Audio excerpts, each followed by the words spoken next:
Hello and welcome back. It has been a long time since my last video, pretty much 1 year exactly. I just want to say thank you to anybody who's commented or DM'd me about being gone. It just means a lot to hear from you guys, and I just want to say thank you. So, things are different with the layout, and today I'll be showing everything in detail and giving you a much needed update. It is technically two separate layouts now, instead of just one big one, but you'll see right here right now, so let's get into it. Here is layout number 1, which is one of the 4 original sections that I had from my previous full layout. This one is a functioning diorama of sorts. I started working on this back in March and have been consistently working on it since then. I didn't film much at all because I just wanted to focus on it, but I will be giving a full overview in this video. Starting with the new warehouse. This is a Walther's Cornerstone kit and it's called the Lakeville Warehouse. This is back in March, like I mentioned, when I was building the kit and I was adding an interior for it. I did realize it was taking too long and decided to move on. This kit measures 12 by 19 inches and it's 4 inches tall, so it's a pretty large building and it does take up a lot of space, but I really like the way it looks. The asphalt in the front is made with a product called Terrains Asphalt by the AK brand. If you do put a decent sized layer on it, it does crack like real asphalt, which is a really nice effect. Then you can weather it as you please. And the parking lines that you see were airbrushed on. The telephone poles, or utility poles, were scratch built with polystyrene. Here is a clip from a ways back when I made these. I did learn this from Mike H.O. Trains, who does incredible scratch building. The main road here is made out of polystyrene, just like the utility poles. On the front of the layout, I do have some cool railroad pins. Still not sure if the HA one is an actual railroad or not, so please let me know.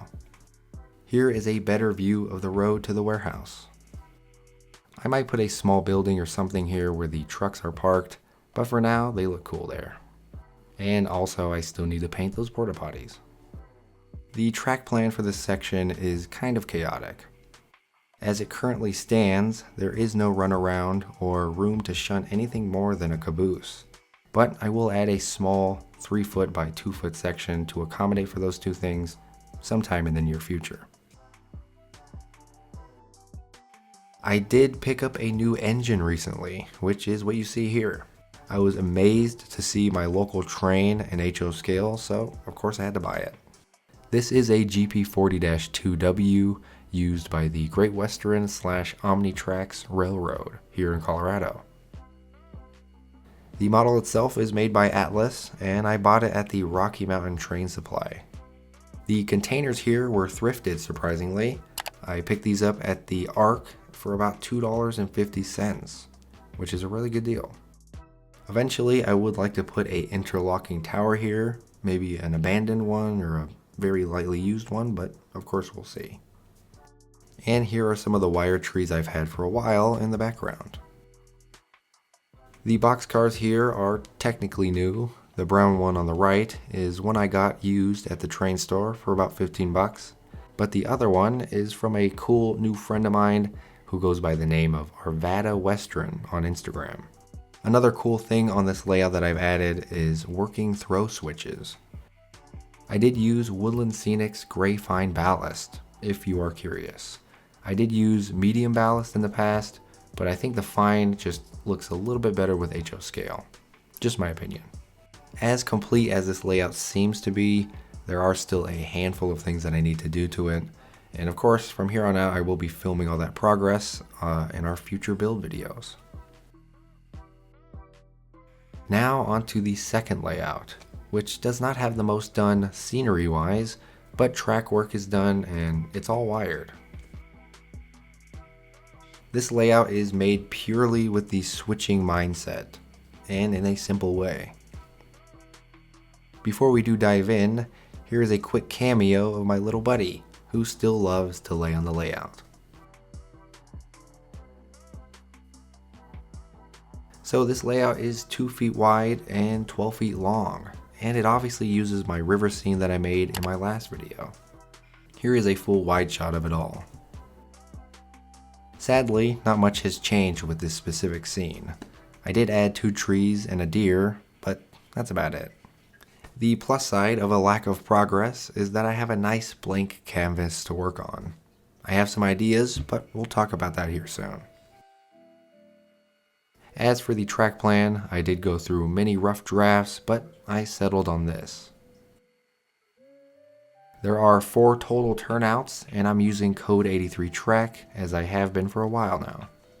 These boxcars here are very special to me and by far the coolest rolling stock that I own, and they were given to me by Denver Terminal Railway and Arvada Western, who I just mentioned before.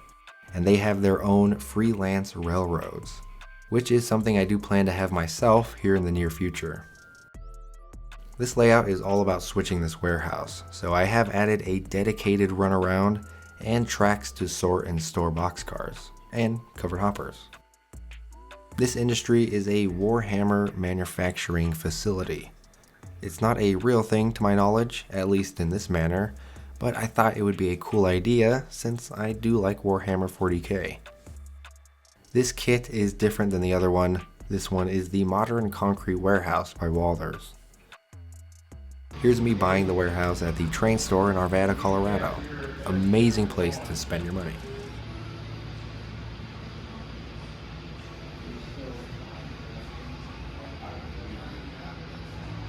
Scratch building is something I'm just getting into.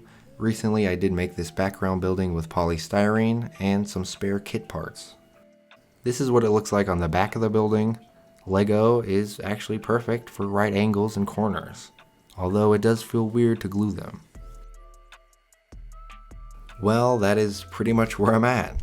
I do apologize for my absence, things just happen and time flies. But I am back and it'll be normal layout build videos from here on out. The layout is down one section technically, but there is a reason why that section is completely gone, which I'll get into in the next episode. I also will be showing some progress here and there of my diorama for the RPM event this month.